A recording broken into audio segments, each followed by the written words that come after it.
Yo, yo, yo, yo.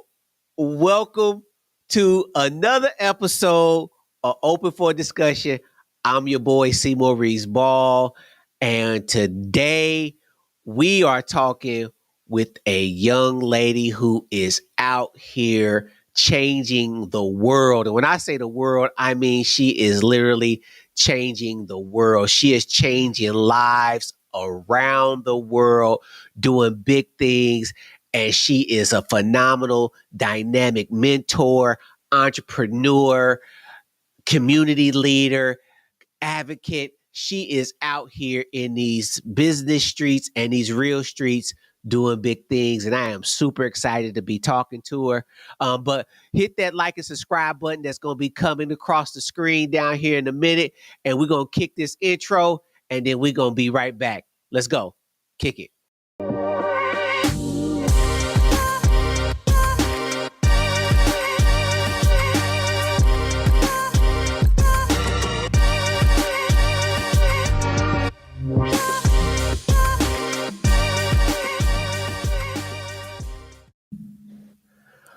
Well, well, well. Well. Hey, I'm introducing to some and presenting the others. This amazing woman of God, Miss Tiffaney Williams. How are you doing today? Man, I am doing absolutely amazing. Thank you so much, Maurice, for having me. And I'm ready to get down and dirty with the discussion. Oh, we gonna do this thing. I just want to let the people know where you are tapping in from. Well, I recently relocated and moved to Bali, Indonesia. This is month 3. So I am tapping in from the jungle. From the jungle, like the real jungle, like the jungle. For And sure. she is in tomorrow. So Yes, so Saturday. she is in the future reaching back to the past to come and hang out with your boy. And I am really grateful. Let me tell you a little story about how we met. Oh man, it was 2010. I think 2010, 09, maybe 2010. It was 2008, 2009, because I moved to Nashville 2010. Okay. So about 2008, 2009, Yep. my uncle had started a company called Credit One, and we was working on credit, and we were repairing credit, and we were all in this class together, and then we kind of branched off from that. And we kind of worked together, throughout the years. It's kind of very early on, just tossing each other stuff and confiding in each other, kind of work with each other. Then she was like, peace. And then she just started climbing that mountain and she just blew up and became who she is today. And I am grateful that we remain friends. I am grateful that there was no breach in the communication. And if you see her in the street, you gotta say, "What up, though? What up, though? What up, though?" Hey, the only people from the area that know where that's from can say that. So my wife is from Pontiac and her family is from Pontiac. So when I see them, I am in my what up though mentality. So Miss Tiffany, so what's good? What's going on? You know what? Everything is good, Maurice. Like I'm in a space of peace. I'm in a stage of my life where I just needed some solitude and needed to do something for me. Living in Detroit, growing up the way that I grew up, moving to Nashville, then moving to Atlanta, it was always for somebody else. So my son is an adult, he'll be 24, and I Wow. am in a complete space of like, do whatever you want to do for you, and as long as it makes you happy.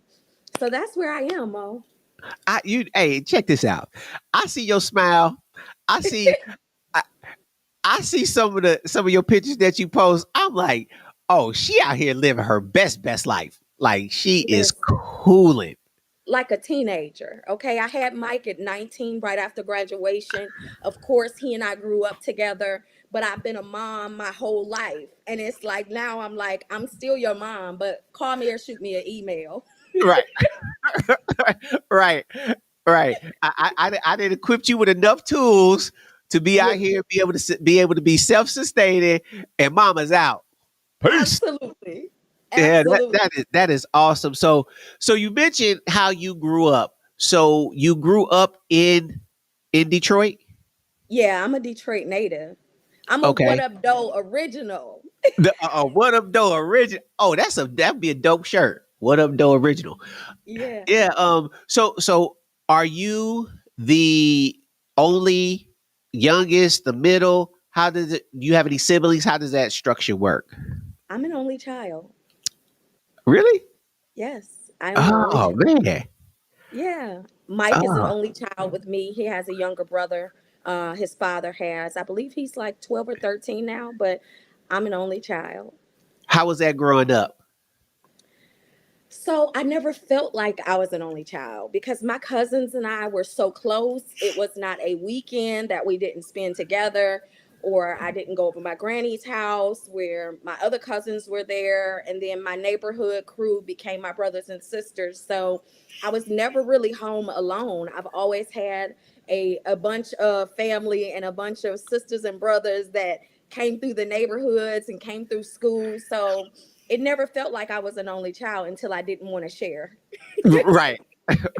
Right. Because I'm the youngest of three, but I was the only one living with my dad. So technically, I was raised as an only child, and Right. I have that same kind of thing. Like it was always I always had people, except when I didn't, because my I Right. lived in a crazy neighborhood, and my friends' parents was like, "Nah, you can't go over there, because Hmm. they doing crazy stuff in that neighborhood." But it was fun. I didn't feel like a loner. I didn't feel like I was isolated. So you got the baby syndrome. Woo, we no, I don't even know what kind of syndrome you call it. Like I wanna be loved. I wanna be around people, but then I really don't want to be around people. I want to share, but not too much now. I I want will you to give you invite me so I can tell you no, right. like that. Right. I like my space, but then I don't like my space. But then when I get tired of you, I want you to leave. Absolutely. Like if you don't invite me, I'm mad. But when you invite me, I'm still gonna say no most of the time, right? Right. So I just want the it's a invite. weird dynamic. That is that is funny. So growing up, you were the only child, and you went to school in Detroit. How was that for you, going like making your transition into in high school? What was high school like for you? So growing up, I went all of the schools I've went to are in the inner city of Detroit. So I've always been the like mischievous bad little kid, right? Really? I was the big mouth, I was the fighter. I was getting kicked off the school buses for fighting bus drivers. My principal called. I would and dance was my life. So anytime I got in trouble, everybody would always threaten, like, if you do that again, you're gonna be kicked off the dance team. So I would straighten up, but I was definitely the bad, big mouth, fighting, little bitty midget kid. I was the little chihuahua. Ah, you was the gangster. Oh, yeah, for sure. So high school was a great transition because I've always been like the cool kid. So, elementary, middle, high school, it was easy to adjust. Um, High school, I really found myself like trying to really find my way because I grew up on Longview between Ansbury and Park Drive. We was the only street that was not the gang Bloods. So we were the only street where that street, those guys were GDs. So because I was the tomboy, I was the always with the fellas. Those were my brothers. They're still my five brothers to this day, and we've been all friends since we were 5 and 6 years old. I had to fight. So it was like every school that I went to, I was the light skinned girl with the pretty hair. I dressed nice, and they would just I wouldn't say they would try to bully me, but they would test me. And all I ever knew how to do was fight. So in high school, I got kicked out of 3 high schools before I got to Martin Luther King. And I got to Martin Luther King and kind of straightened up, almost got kicked out of there as well. But I straightened up because I have been a modern dancer since elementary, middle school. And dance was really my life. And I found it at a higher level at King. And my middle school dance teacher, she groomed me, but I did not want to jeopardize that. So I started straightening up in high school, probably like 10th grade, 11th grade almost. But yeah, I was the fighter. 3, 4 high schools. I'm Three or guilty. four high schools. Yeah. It- I uh, started out with DSA, Detroit High School of Performing Arts. I left there because they only had performing arts, and I was really into sports and ROTC and all of the other things. So I didn't want to just focus on drama and dance. So I left there, went to Osborne, got kicked out of Osborne, went to Denby for a second, got kicked out of Denby for a second, went to um what was the other school? I forgot the name of the other school. Then I got to King and found my way. so I work with young people right now, and I teach leadership development, and I have a cohort of young ladies, Okay. and like my guys that I work with, they cool. They have their drama, they have their beef, but these girls, Oh oh, yeah. they gangster, all of Oh them. yeah. Oh Eighth yeah. graders, the eighth grade, they piranhas. Like they just always ready. That like fighting is the resolution to all their issues. Absolutely. And I'm Absolutely. trying to figure out like why is that's your first go to? Why is fighting the mechanism? I was speaking to him yesterday, and the girl's like, I just don't like her. We should go jump her. And I was like, how did y'all go from just not liking her to y'all ready to go jump her? All like, there's no, we need to talk or let's go try to resolve it. Were you like that? Was fighting like a safe place for you? Was it a defense mechanism? What was it that drove you to fighting? Was it something that you had to prove? What was it that made you want to be a fighter? I think, Maurice, speaking from my experience, and probably those young ladies, they probably have a very abusive mother. Okay. So Mm. when they have that abusive mother, and they do not know how to communicate because in the house there's not effective communication. There isn't a proper dynamic of love, and the encounters are very harsh and very aggressive. Then we learn how to take that out on other people. So when we receive it from other people, we're not going to accept it. We have to accept it from our mother. We have to accept it from our fathers if that is the case. But the multitude of it comes from the mother to daughters. Wow, So you know what? I never thought about it like that. yeah, yeah, it's deep. My mom was very abusive. I grew up being called bees, whores, disrespected, guns put to my head. My mother bust the window with my body and hung me out the second floor. Like I grew up with a very abusive mother, and I grew up in a fatherless home. My father has been on drugs since I was 2 years old. So when it comes to women, that is not only our defense mechanism, but it's what we use to counter insecurities. And we finally get to take out what we're feeling that we can't take out on our mother out on the street. Mm. So it's our release because we don't know how to effectively communicate because every encounter we have with the person that we love is trauma. Wow. So the lens and the undercurrent is is trauma based.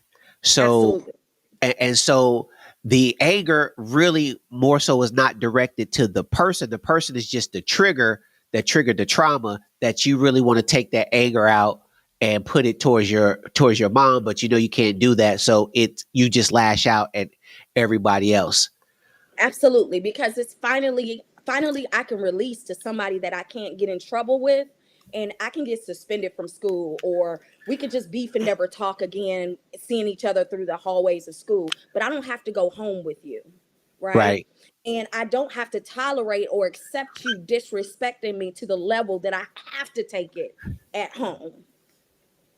Mm. Yeah, that's really rich right there. Like that is some amazing insight, and I could see that. I could see even with the young ladies that I work with, I could see that being the issue, and the response is exactly what you said. So when you got to MLK and you started to see like, okay, there's a bigger picture. What in you decided to say, you know what, that is not the best way to communicate, or that's not the best way for me to handle myself? Was it the fact that you had more to lose, or was it something else that was pushing you towards to make that change?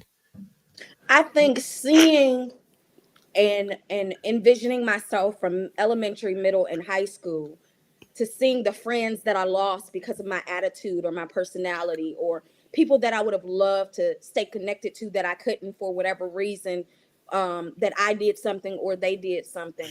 I knew I didn't want to be in a space where I was alone, and I was starting to feel alone because I was so confrontational. And then I had people at my school that actually loved me enough to sit down, and when I lash out and when I was going crazy, I would, cry, and they would love on me. My teachers would love on me. When I was used to my teachers, like, when you get to high school, those girls gonna kick your butt, and you got a smart mouth, and you're this and you're that. When I got to King, there was a few of my teachers, and two of them I am actually very close to this day. They Wow. loved on me.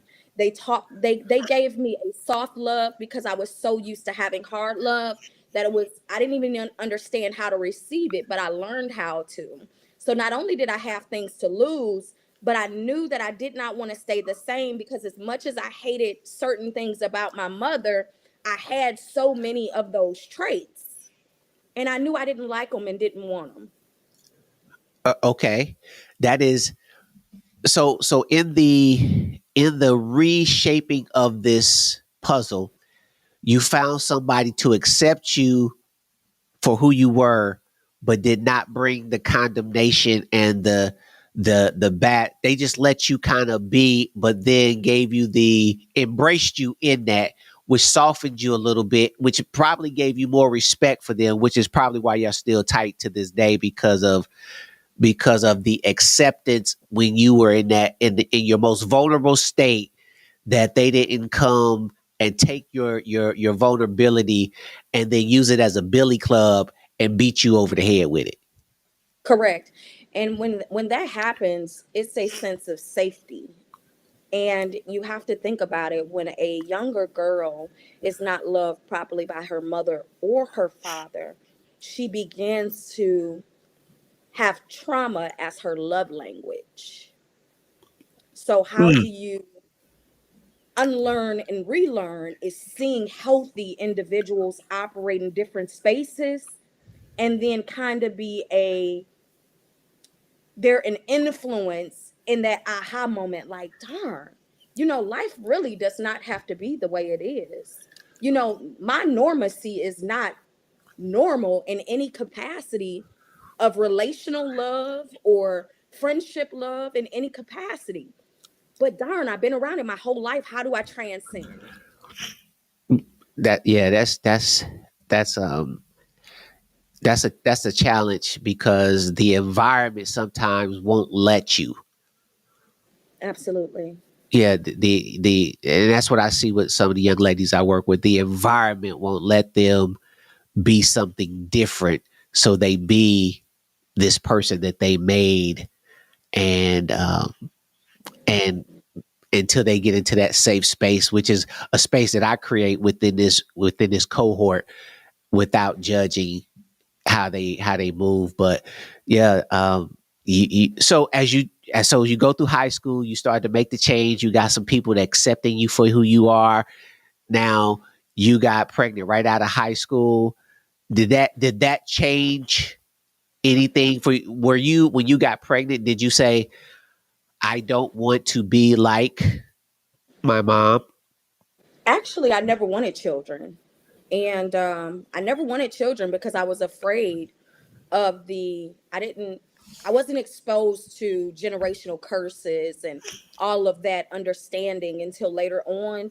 But I really didn't want to bring any children into my family, and I didn't want to be a bad mother, and I was afraid of that.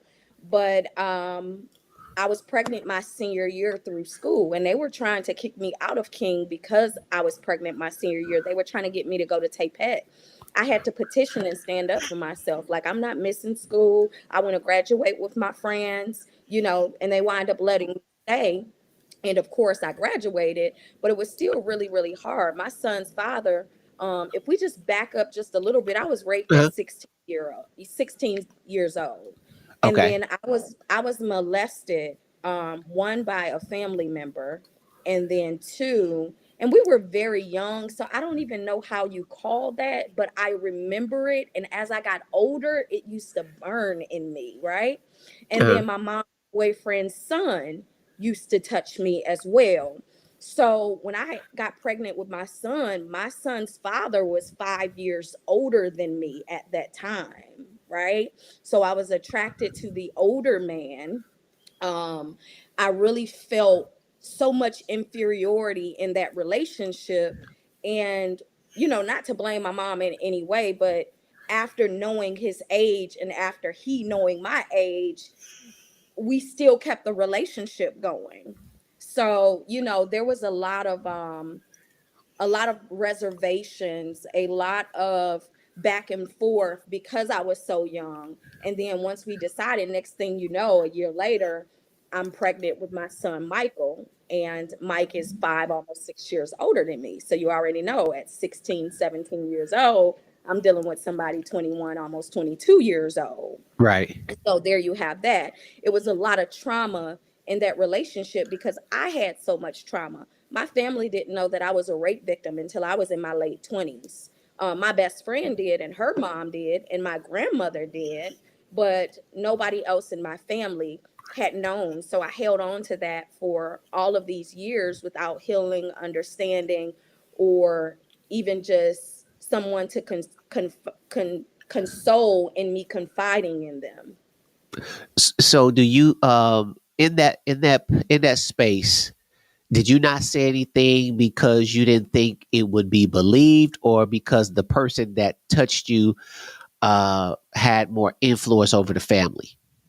So the person that touched me and my cousin, we were really, really little. So you talking 5 or 6, but I remember the house, the color of the paint, the picture, the Superman draws he was wearing. I knew it down to that. And I knew what we did was not right. From my mom's boyfriend's son, he used to call it tickle funnies, right? And when we took a nap, that's what he used to call it. So I didn't think anything was wrong with it until I got older to realize that's what was happening to me. So once I was raped at 16 years old, there's two things. Me and my mom had a very strange, brutal relationship. So I thought, either she wouldn't believe me and it would be a whole multitude of just drama and trauma, or B, she would believe me and then my mother would go to jail.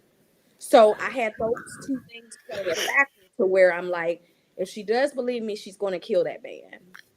If she doesn't believe me, she's going to kill me and just make me regret ever even exposing it to her. So So that is so what I came fear, at it. you have fear on both sides of the coin. Absolutely. And that's a tough place to be in, with fear of telling, fear of the fear of the rejection, and the fear of the response.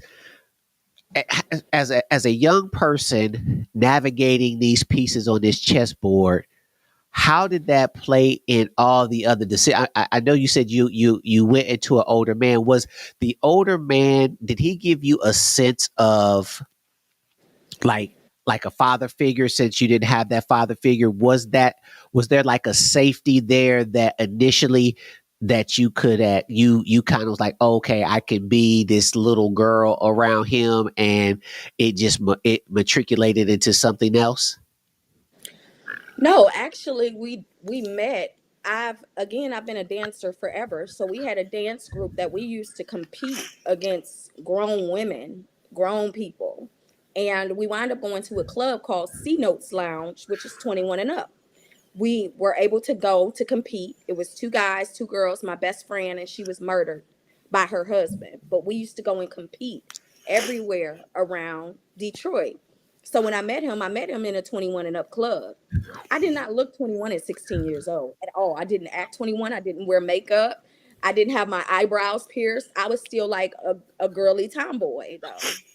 So I believe he knew that I was much younger. But his father dated women much younger. And then once he really knew my age, he was kind of like, it's too late. I like you. And then we kind of snuck for a minute. And then my mom found out. And then she just kind of let it happen. I do believe that it was a sense of security, maybe from the older man not having a father subconsciously. Mhm. Wow. Um, that so then you have your child. You're still trying. You make it through high school. Did you go right to college after that? I went to community college after that and then dropped out. Okay. Yeah. And And then I how worked was that? three How was jobs. the transit? Did you drop out because it was just too much to try to balance and maintain being a mother, being a full time student, and probably working at the same time? Was that pieces that you were juggling? Yes, yes. Mm. Being a mom and trying to be an active mother and trying not to give the burden so much on my mother. Um, Trying to navigate my relationship because it was going back and forth of us together and not together. Then working and then trying to go to school. It was just so much on me. You know, at that time, I was still staying with my mom until probably May June of me turning 19. So 19 in May, June, July, I signed my first lease in Westland, Michigan for $690 a month. God, I miss those days. Well, who don't? What? $690? I'll go back I'll to never that forget. I'll never ASAP. forget because my mom had always taught me though, you never move with anybody, put it in your name, and you can't maintain it. So if we putting it in our names, if you leave, I want to be able to maintain it because I never want to go back to that house. Right. Right. So 690, two-bedroom, one bath, Westland, Michigan was my first place. Now, when you got that place, you established. Did that give you a sense of accomplishment? And were you able to look back at some of the periods that almost would have taken you out, and kind of celebrate a little, like, hey, I made it. Was that a celebration moment? Like, I'm okay. I'm gonna be all right. I think it was a celebration moment, but it was also freedom. But I still felt like I was unsure about my son's father and us living together. And then my reservations were correct. My son's father was a huge drinker. He became abusive. Actually, we were abusive to each other, and I probably started it, right? But it became abusive. He drank a whole lot. He would come home, and you know, the attacks would be crazy, and my son would see it. And the last time that happened with he and I, that was the last time me and him was together because my kid had woke up, came in there, tried to help me, and then he pushed Mike back. And after that, it was like, okay, I'm gonna go to jail for murder, or I need to straighten this out. So that was our last like relationship. After that, like it was no coming back from that. And to this day, my son still remembers that. I mean, that had to be a traumatizing moment for him, though. Yeah, for sure, for sure. Like, all he sees is his mom in trouble and his Yeah. dad causing the trouble. And he try to help and then he gets shoved Yeah, down. Yeah, yeah. yeah. Hmm. That has to be tough on him, and hopefully he's able to use that as part of his story and part of his journey. Just as you are taking these pieces, like, it takes a very strong, healed which is key, healed person to be able to go back and revisit these dark moments and these dark places, um, knowing that your story and those spaces are something that will unlock or be a key for somebody else to unlock their self from a situation that's similar to yours. That is, I respect what you're doing. I mean, it touches me to hear the stories, and there's a, I think, and I can say that I can relate to some of that because I was molested when I was younger as well, about 6 or 7, by my sister's friend, and she was like 13, and it went on for a while, and I didn't say nothing till I think I told my sister when I was probably like 40. Wow. So it's like 10 years ago that I told her that, and I waited because I know my sister's crazy. She would go beat her up, and and I was like, I don't need you to get locked up. You too old. And then I told my wife, and my wife was kind of, she was just kind of like, oh, okay. And I'm just like, yeah, I've been carrying that thing around since I was 6. Right. Now, and the trauma. So now that you're processing and you're moving, and at what point did you decide to say, you know what, I am going to turn this corner? So you're working, you are being the best mom that you can be. You're trying to strive. What was some of the other things that you faced? Or not even, let's go with the positive things. What were some of the positive things happening around you at that time? Did you have good relationships? Did you repair the breach between you and your mom? What was that next phase like in your life? Whoo, Maurice, listen. I probably was the most toxic individual since I was in my 30s, until I was in my 30s. I'm 42. You talking about 35, 36, 37? It was way more. I had this mask for years. No, I'll say 35. 35. I had this mask, man. We didn't repair, my mother and I didn't repair our relationship. It's just now starting to be repaired.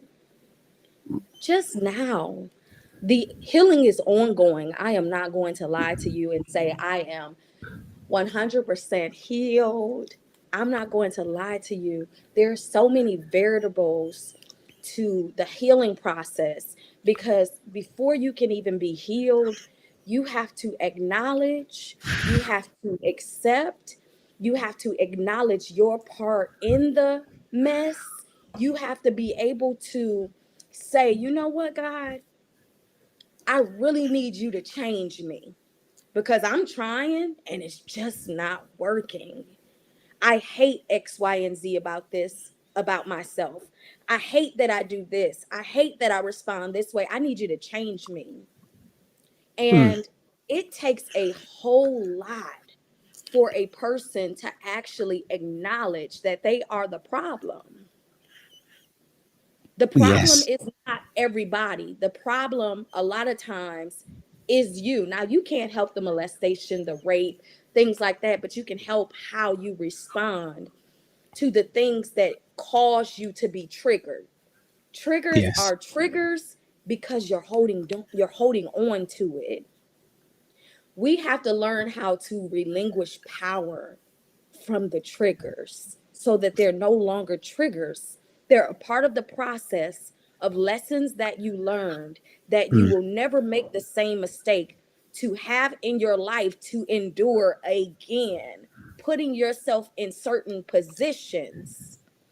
You can't learn to remove those positions if you're staying around the same people, you have the right. same mindset, Mm, you have the same execution, and you lack the integrity to say, I deserve to be different.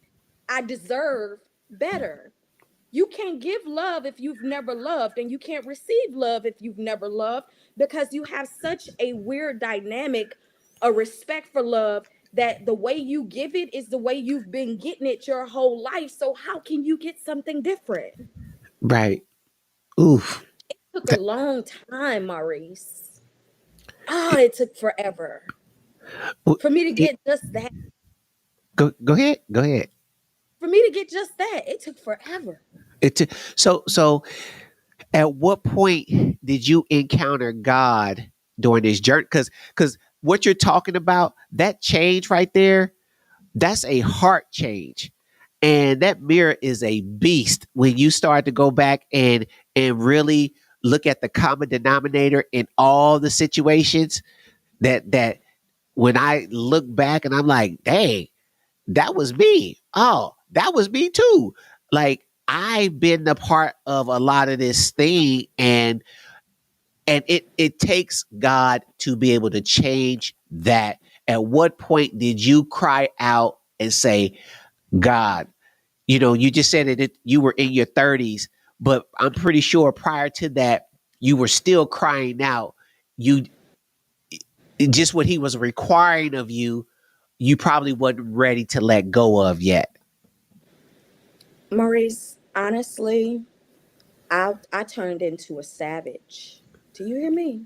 From selling drugs to drug cases to being hard to my heart being dark to attempted suicide at the age 21.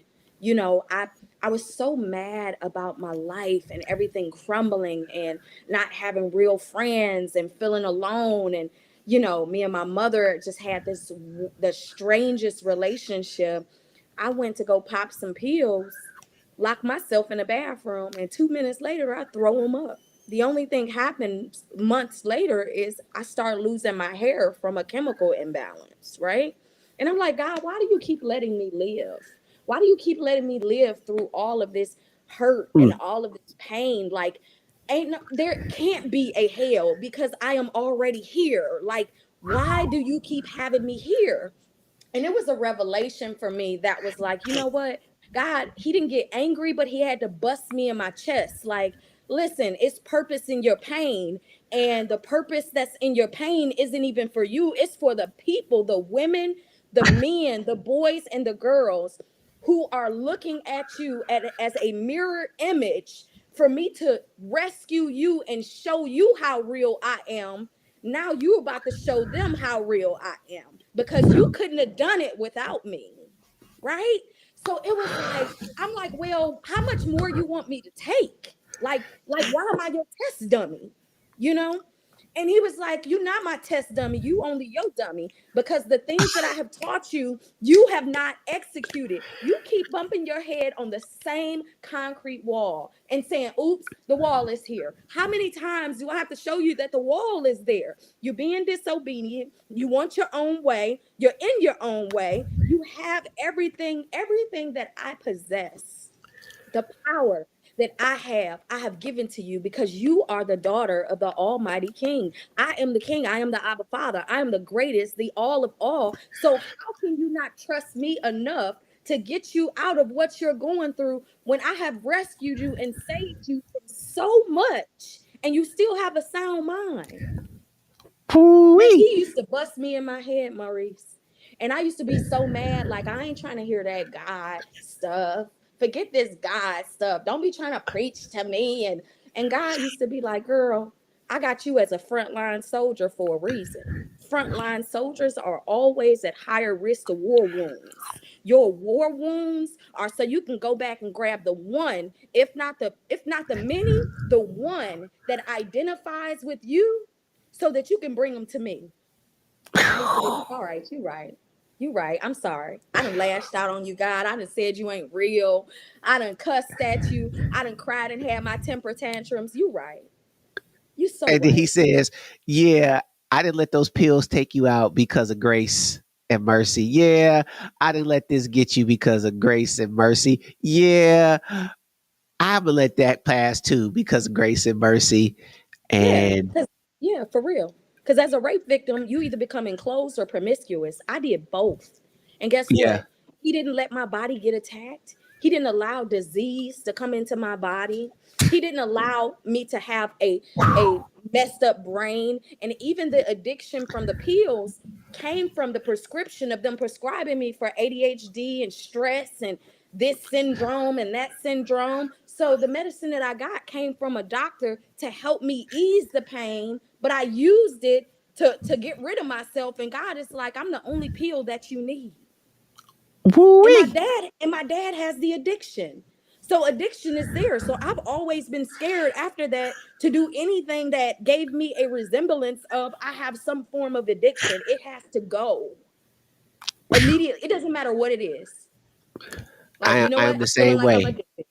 I feel like I'm getting addicted to it. You know what? Let me pause. Hookah. I Absolutely. am a shisha hookah girl. Never smoked, didn't smoke weed, never cigarettes, none of that.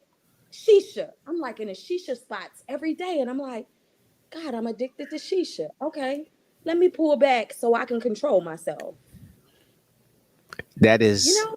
that is we some of your story and some of my story and some of the stuff that you're saying is the exact same thing with my like you got me over here. You talking got the hair on my arm standing up. I'm about to jump out this chair and run up in this piece Man. because I interviewed a young lady, Dr. Shadera Allison, and I think y'all would make really good connection. And she said something that just rings in my head, and it lined up with something that you said. She said, "Look, I know God is real." Because I know how I used to be and I see who I am now. He's real for real. And I was like, ooh, because I know, and you said, and just your story right now, you're saying, I know, and I hear the passion behind it, and Mm-hmm. I hear the heart behind it, and whew, got me all over. But this mug get ready I'm over, eyes watering and everything, like. Listen, I had to turn my AC down. Like I started getting hot. Yeah, I'm gonna let you go because but this is the realness, and this is what I want people to see. Like I see the articles, I see the stages that you stand on, I see the people that you've been around, the circles that you in, the accolades that you got, and I see the humbleness. Like I'm watching you from a distance, and I always been your cheerleader from a distance. And I'm like, hey, yo, my girl is out here killing it. But that's the stuff that's the stuff that people don't really get a chance to see or hear. Like they think you miraculously landed on this spot, and no, you had some trials and some tribulations and some things that you had to fight through and process through and still processing through. Absolutely. And you have the strength, the courage, and you have this undying commitment to yourself. Like I've watched you when I met you, you was an OG. Yeah, you was all the way rough around the edges. But I was Yeah. like, hey, I dig it. You know what I'm saying? And to see the woman that you are now and how God refined you and put you in through that process to have you to be able to sit here now and just share those things and your healing process is your healing journey, because here's one of the things that I think people don't recognize about healing. It is a process, and it's an event. It's not something like, oh, I'm just going to heal right now today and you hurt me and today I'm healed. No, it's an event. Forgiveness, all this stuff that lines with that is is an event. So in your journey, in your walk, how hard was it for you to forgive yourself of the things that you look back on and you either allowed happen or you could have prevent it from happening or you willingly did? How hard was it for you to forgive yourself? It was very hard. It was very hard for me to learn how to do so because we learn how to brush things under the rug in the Black community. And we learn how to when you're raised, it's like, don't discuss my family, don't discuss politics, don't discuss religion, don't discuss money. And in my process of my own personal healing journey, I was afraid to look myself in the mirror. I was afraid to stand before me and recite out of my mouth and hear all of the things toxic about me that I really hated. I was afraid to expose that much vulnerability in my safest space alone because I didn't want to accept it, didn't want to receive it, and didn't know if I would ever be able to change. So it was very hard, but it took moments of me saying, if I stay the same, I won't be able to grow. I will be a dead tree. I will be a low hanging fruit. I'll be my roots will be so tarnished. And I looked at it like myself. Everybody is like, Tiffany, it doesn't look like you had all of these felonies. You don't look like you was addicted to medicine. You don't look like you were promiscuous. You don't look like all the things that you've been through. And I used to pride myself on saying that. Like, I don't look like what I've been through. But that's on the outside. The inside was black. The inside Mm. was black until about 5 years ago because I used to put on face. I had this mask. I learned how to articulate my words. I have this beautiful smile that glows. But as soon as I walk out of where the beautiful smile was, I'm in the car crying. So I don't look like what I've been through. But now I can say, inside and out, I don't look like what I've been through. And that is the difference. That is the Yeah. difference. You have to learn how to stop pretending because the people you're pretending to, they're either going through what you've been through, going through what they've been through that's compatible to that, or going to go through it.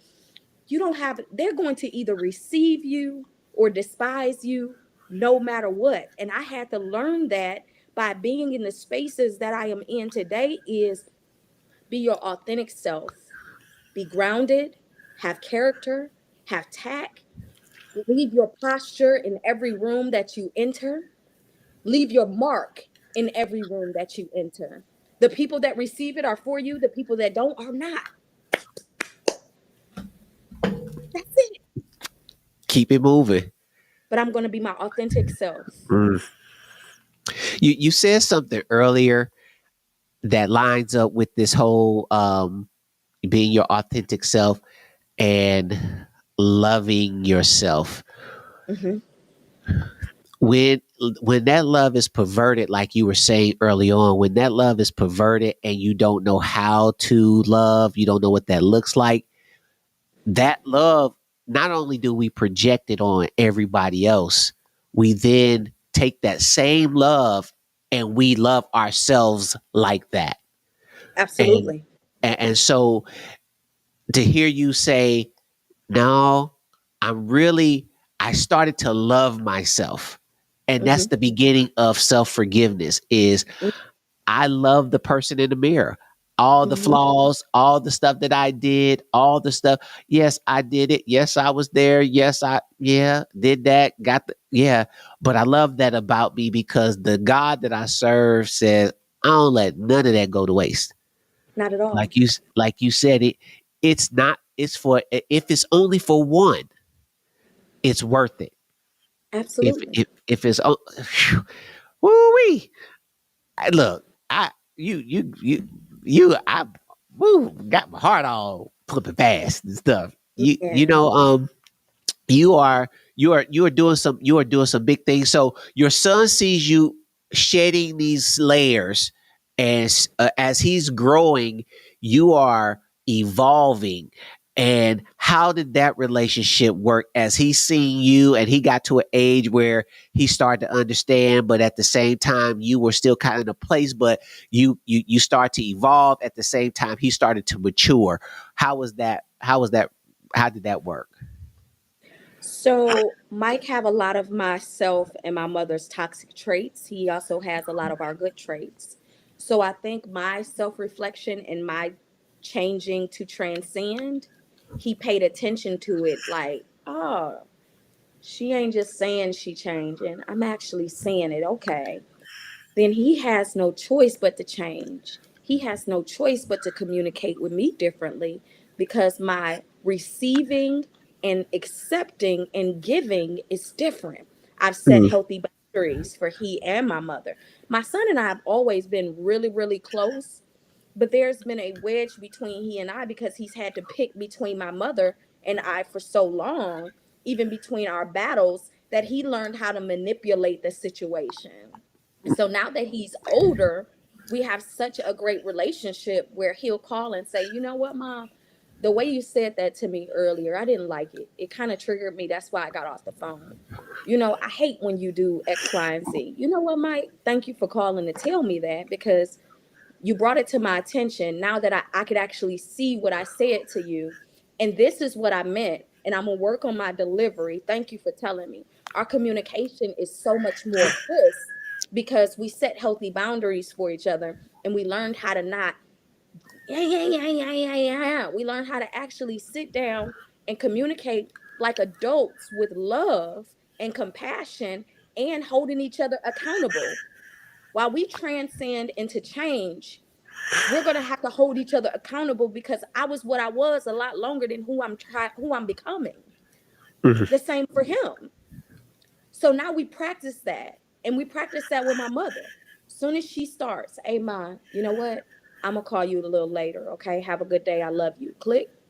I don't even wait for rebuttals. I don't even read text messages after that, right? Because now it's a sad thing, but we have to train each other how to love, respect, honor. And if you don't honor my boundaries, I'm going to push them forward where you have no choice. Yes, that is that's good because you change the expectations. Hmm. And when you change the expectations, and then you change your actions to line up with those expectations, then the people that's around you have to adapt to the new expectations. The challenge becomes if you move your line backwards, then Hmm. all the rules that you set for in that expectation no longer apply because you've adjusted your rules. So Absolutely. and I think one of the hardest things is to create boundaries with, especially with parents. My mom was like that. She was always negative. Really didn't have a lot the positive to say, especially when I was a babe in Christ. I didn't really need the I didn't need the negativity. Everything was negative. Everything was there was nothing good about life. And I'm like, dang, this could not possibly be like. And so I had to go into this place where I just cut her and my sisters off for about 6 or 7 months with no communication. And I just went in and got built myself up spiritually. And then Hmm. I was able to set the expectation like you did with your when she got in that negative space. I would do the same thing. I would set the expectation, and then I will hold you accountable to my expect because I'm not going to allow you to move my bar. Absolutely. And I don't care Yes. what your title is. I don't. Your title at this point is irrelevant. And Right. not going to disrespect you in any kind of way, but I'm also not going to let you infringe on my peace. Absolutely. And I love that your title, because just because you're mother, father, son, daughter, aunt, uncle, if the respect is not there, you are just a person to me.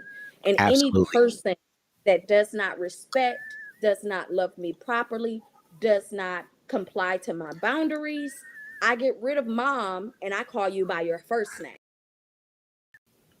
So I Yeah. can treat you as such in a respectable manner. That's exactly what I had to do, even coming to Bali. I didn't start talking to individuals until maybe a week and a half, 2 weeks ago, outside of my son. And once a month, I would call my mother to just talk a little bit. But I really had to love on me for the first couple of months of getting acclimated here and really start a new healing journey and other processes of my life that I felt were holding me back in certain levels that is just for me, not anybody else. That's important. That is important. And what's you and God's relationship like now? What is that? Where is that stand? God is my boy, man. That's my boy, for real. When I tell you I was having a hard time with clarity, And now that I do everything that I love here. I eat fresh fruits, fresh veggies, the produce, everything is fresh. Um, I scuba dive. I just got my scuba diving training. I surf. I go and dance, free dance. I go and do African dance. I was doing yoga. Yoga is not people's perception of yoga is not my perception, but yoga does not do something to my spirit. Yoga is just not aligned with me. Dance Hmm. is aligned with me. Um, Movement is aligned with me, but yoga didn't. So I tried it a few times.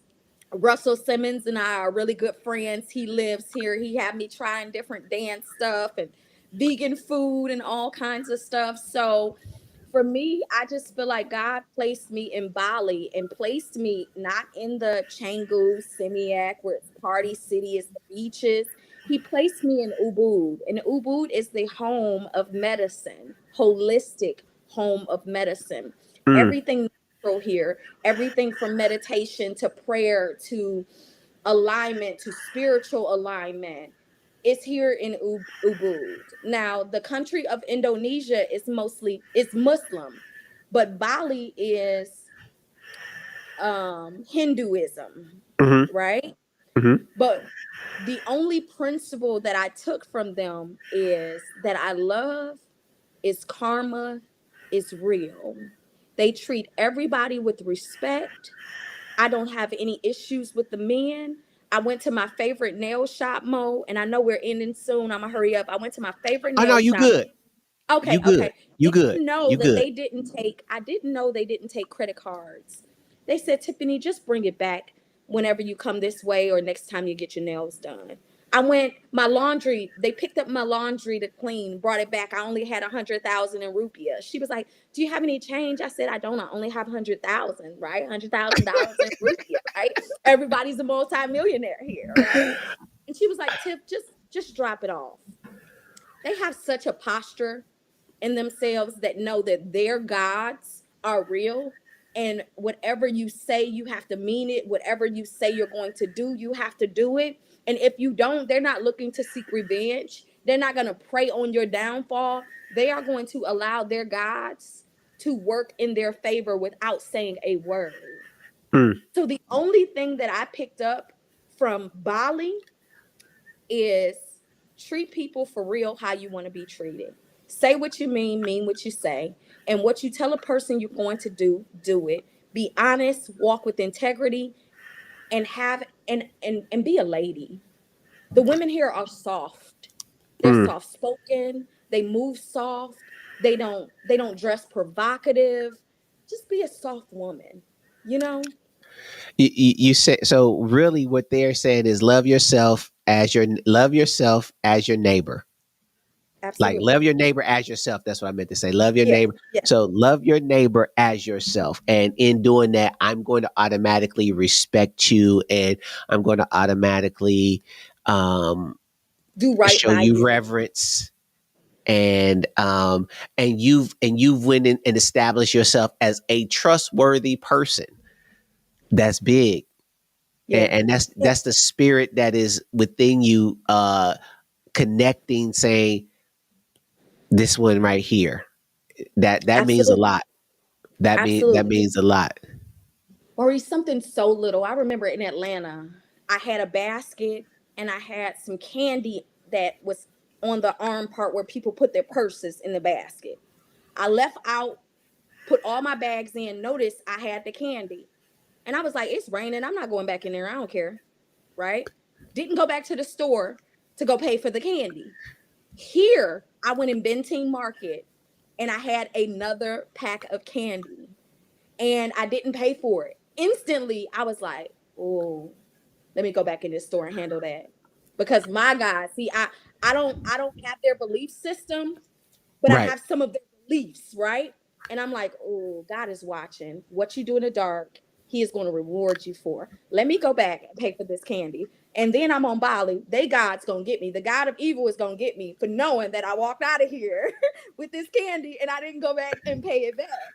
So there's a certain level of posture that is growing in me that it Hmm. seems so unique to people, but it's really big. It's really big on your character. For sure. It is, you know? For sure. I completely understand. Like, we used to buy our own candy when we go into the movies. You know what I mean? We Yep. pull up, we stop at the dollar store, we in that thing $10 deep on candy, Yep. Yep. and got convicted. And Mm-hmm. we stopped buying candy outside the store. One day I walked out of Walmart with the juice under the bottom of the thing, wasn't even thinking about it, and got outside and I was like, I am not about to mess my blessing up for $6.98. It Mm-hmm. ain't worth it. I turned right Mm-hmm. back in there and paid for that. So I love your journey and your spiritual growth. Let's talk business though. Like, she has she downplaying what she do and how much of a beast she is in this business world. But my friend Tiffany is out here and she is savage. And I talk about her all the time and I'm referring people to her. But she has a business called Exclusive Solutions. And she focuses on, well, she's a financial guru that help businesses establish business credit. She does personal credit, but she is out here in this financial world doing big things. How's business going? So, Mo, you late. Okay. Exclusive Solutions will always be my baby, but it's controlled by my team on that side. I have another company that is called the Wealth Concierge, and what we do is focus on um, different types of assets, international investments, cryptocurrency trading, things like that. So business is very well. In my journey for the past this coming 3 months, I'm actually getting back to work. Started April 1st, back to work to open up my calendar for coaching, to open up my calendar for some of the other opportunities. But I took a 6 month break. Something really happened that really broke me, mentally, emotionally, spiritually, physically, financially. It just broke me. I trusted a very good friend of mine I've been friends with for many years, and took advantage of my tribe and myself. We build, it was something international in Dubai. I can't really speak on it too much, but it Right. took me down because I lost millions. I did. And it put me in an ugly space. My VIPs lost a lot. And not one time did they blame me or even dog me. They actually loved on me even more and was like, we still need you. Come on back. And I'm like, I'm resuscitating right now, you know? But it took my confidence. It made me question my expertise. And then I had to realize, Tiffany, things happen and some things you can't control. You can cross all the T's, dot all the I's. Look at what the investment would have been if it came through. Look at how much money, how many multimillionaires you have created. I've created 17 multimillionaires in 5 years. Wow. Look at the opportunities, the relationships that you have. You cannot not trust yourself because somebody lost integrity and went greedy on you. But it took a real big toll on me, bro, for real. And I'm just now realigning, and my tribe is ready. I have a really long waiting list. I'm opening back up for certain things, but Exclusive Solutions will always do well. My team out of the Philippines has been handling it for 3.5 years. I actually get to meet my whole team in the Philippines in July. I'll be going down there to actually meet one of my assistants who have been with me for 8 years. Wow. So, yeah, things have definitely transformed here. I have a new found of creativity. I have some new connections. I spoke at a conference here in Bali, and it woke me up. It gave me a fire because I've been telling people no for almost 6 months. No conferences, no, no, no. We'll pay, we'll sing for you to come back from Bali. And I'm just like, no. I just felt like I was sucked dry, and I did not want to even cultivate people with my voice right now. but now I'm back, and I think it's going to be more powerful. I think it's going to be Absolutely. more impactful. And one of my coaches said to me, he said, Tiffany, all of your coaches are multi-billionaires. I have three coaches. They're all men. They're all over 35, and only one of them is black, right? All over 65. I'm sorry. And he said, do you think I became a billionaire not being broke multiple times as a millionaire? I Mm, said, no, I don't think you was broke no multiple times. He said, well, you wouldn't have known it. But I went bankrupt three times before I became a billionaire, Tiffany. He said the average multimillionaire will go bankrupt 2 to 3 times in a lifespan. Oh, it gave me such a relief to be like, I don't have to file bankrupt. And my broke is not the normal broke. I still have my intellectual property. I still have my resources. I still have collateral, even though there was collateral damage. Thank you, God. My start over is not the normal start over. right. Right. So, that helped out a lot. So, business is always good. It can always be better, but I'm coming back with a vengeance. Now, that sent chills in my body when you said that. Oh, And if y'all like in this story, y'all should know that she is a fighter.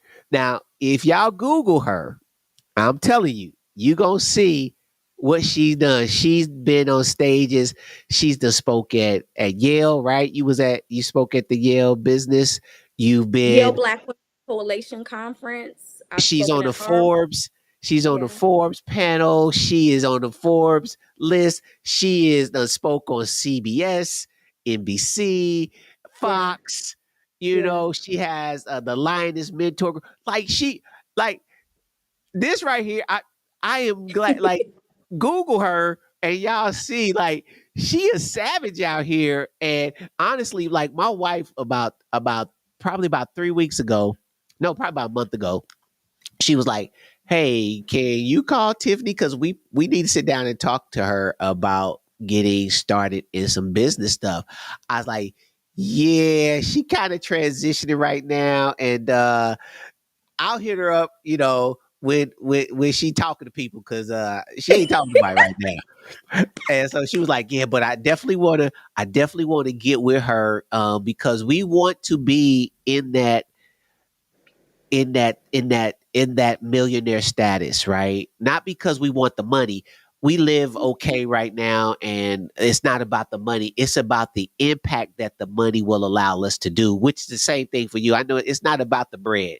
The bread is the bread. It comes and it goes, and but it positions you to be able to have influence and make a difference in your circles and in other people's circles and other people's lives. So once you get settled and we can we'll get on your calendar so we can get out here and get some chips For so we sure. And I'm ready for you too. May and June. May I'll be in Thailand. June, I will be in Singapore and Malaysia. So we can do something April or July. But I am gearing up here in Bali to buy land and partner with a few of my local friends that I met here to build some villas that are income producing opportunities. So I'm going to give a lot of my VIPs an opportunity as well because I'm looking at a huge amount of land here and a huge amount of land in Thailand to where we can have international income producing opportunities outside of me having a property in Dubai, residency in Dubai. I want to enhance my international portfolio. uh-huh So I'm definitely looking to do some things and we can definitely put you guys on the books.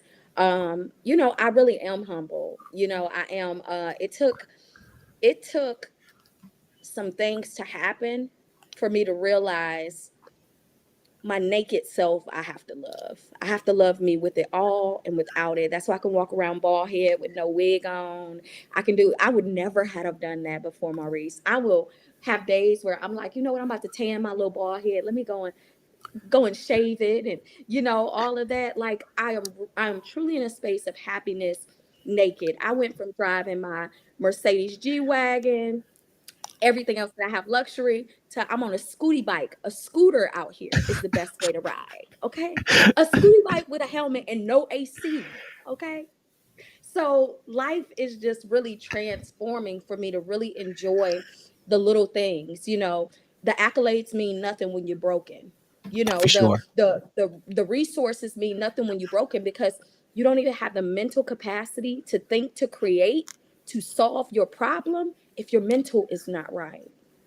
For sure. So when For sure. oh, go ahead. No, go Go ahead. ahead. Go ahead. Keep When going. you said, I want you to stop saying it's not about the money too. This is just a coaching moment for you and I. Let's It go. I is got about you write my notes. it is about the money. Let me tell you why. Okay. Because the resources that you have, having the money, allows you to pay to play, to gain the relationships necessary, the opportunities necessary, the rooms necessary, and the tables necessary. They come with a number. So the money matters until you get it, and you get what you need to get to gather the respect, to gather the when you come to the table, they don't allow you to come to the table with just the money. You got to come to the table solving a problem with the money. Once you do that, you don't ever have to do it again. But the money matters, because without You the right. money, you can't get in the room. Without Yeah. the money, you can't sit face to face with those multi-billionaires that you're like, hey, what will it cost for me to be coached by you? They don't even want to have a conversation with you until you're in a certain tax bracket that they already know you are because of what room you're in. So Yeah. the money matters. Well, I take that and I wrote it down in my notebook, and Yes, so the money yes, does matter. It absolutely. I think it's my heart and our hearts and our approach towards the money, though. Like, again, we not living poor right now. You know what I mean? Like, I've been poor, and we live okay now. And but I hear what you're saying, and I think that that's a mindset shift right there. That is a level up in the mindset and an accountability, and being able to change my language, and being able to say, you know what, the money does matter because the money moves the mission. And so Absolutely. I am 100% on that, and would definitely want to get on y'all. Did y'all hear what she said? She said she's speaking in Malaysia and Thailand, and she got some stuff going. I want y'all to, like, she moving some pieces on this board, right? We over here playing kick the football through the goal, and she over here playing. Now we doing big chess pieces on the board. So she's doing some amazing things, and I am just really ecstatic for the journey. I know that it's not been easy, but God doesn't do anything easy. Easy is in the Bible once, and He said, "My yoke is easy and my burden is light." But anything else after that God has you to put your hands to will require work and labor. And I did a message not too long ago, talking about the harvest. And the harvest, which is what you're talking about, is like the harvest. I harvested the stuff that I wanted to harvest, that I ate. I ate the cucumbers, I ate the pepper, so I that was easy fruit for me. But the potatoes and the onions that I had to dig out, I didn't even touch that stuff, and it died in the ground because that harvest was for somebody else. It was just for me to do the labor to get the potatoes out so that somebody else could have a harvest. And that's the season that I think that I believe that God has us in right now, is let's go out here and do this work so that the harvest can be had for the people that's around you, because your harvest is coming, but it's time for you to harvest for things that are not directly attached to you. So yeah, I dig it, Miss Tiffany. You got me over here all excited and stuff. So I got one last question for you, Okay. and this is a reflection question. So, um, what is something that you didn't pay attention to early on that you had to learn the hard way? I didn't pay attention to how influenced and impactful it is to have people around you that are much higher than you in every aspect of life, from a spiritual aspect, from a financial aspect. I used to be like, you know what? I have my friends, they don't really think like me, but that's my crew. We've been friends for 30 plus years. But I learned how to compartmentalize. And I learned in order for me to grow, I have to be around people that elude exactly what it is that I desire to elude in my space, from the integrity standpoint, from the financial standpoint, from the mental and emotional standpoint. I needed to be around people that were a higher level evolution than I was at so that I wouldn't stay stagnant. And it took many years. It took me to have this banged in my head that the five people that you're around, the five people that you talk to, that is your income. That is your wealth bracket. That is your level of education. That is as high as you're going to go. Those five people that you talk to every day and you're with every day. So that was one of the hardest things. And then also altering my approach, altering how I deliver. Everybody does not need tough love. So I had to learn that I need to interview my clients, interview my staff differently, interview my VIPs differently, because the mindsets are different and every audience is not for you. And you are not, but I had to learn how to reconnect with people at a softer level. That was major. Mm, mm. That's that's good stuff. This was a really fun and insightful conversation. And you got anything else you want to say to the people? You know what I do? And I was contemplating on saying this. We come from religious backgrounds and mainly Christianity, um, but we are the most poverty stricken mentally. We are the most poverty stricken when it comes to the resources. And we have to always know that God is of excellence. And if He's of excellence, you can't pray your way through something without an execution. And I'm not talking about just from a monetary standpoint, I'm talking about from a mental and emotional standpoint. A lot of us have a poverty mindset that we cannot relinquish, but we talk about how great God is and what He does for us on such a small scale as if He's a little person. We Mm, got to look at God like the giant that He is. And if He has everything and He has told you, you are His son, I am His daughter, I possess the promise. The promise is bigger than we could even see. We have to start executing in a space that we know we deserve it, we can have it, it is ours, so go get it. And that troubles me in our community and in our community of this particular space of Christianity. We're broken and we're broke. And God did not give you brokenness or being broke. That is not something that He desires for us. We are to multiply and make it fruitful.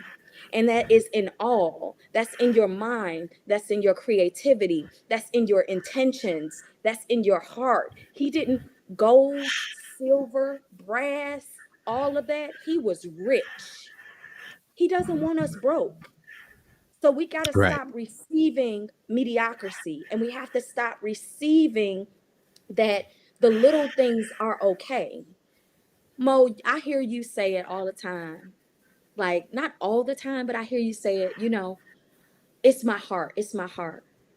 You have so much greatness inside of you, and you shrink it to be humble so that they won't look at you like you're boasting or bragging. You should be so proud of yourself. Your family is successful. You are fruitful. Your children are amazing. you have intellectual property, you have creativity, you have divine order, you are a man of God, you lead your home, your house is a home, your wife is peaceful. You better get out there and be okay with saying, I am happy, full of joy, I got everything that I need, and if you don't like it, I don't care. Stop dumbing it down, because I he doesn't received want you that. to dumb it down. I received that 100%. I Yeah, received that, and I thank you for being obedient to what was placed in your spirit, and I hear it, and I receive it, and I will execute a plan on that yeah. because you I told me got I the need chill to bumps. execute. I was trying not to say it, but God kept on nudging me, because I'm like, you be trying to shrink yourself.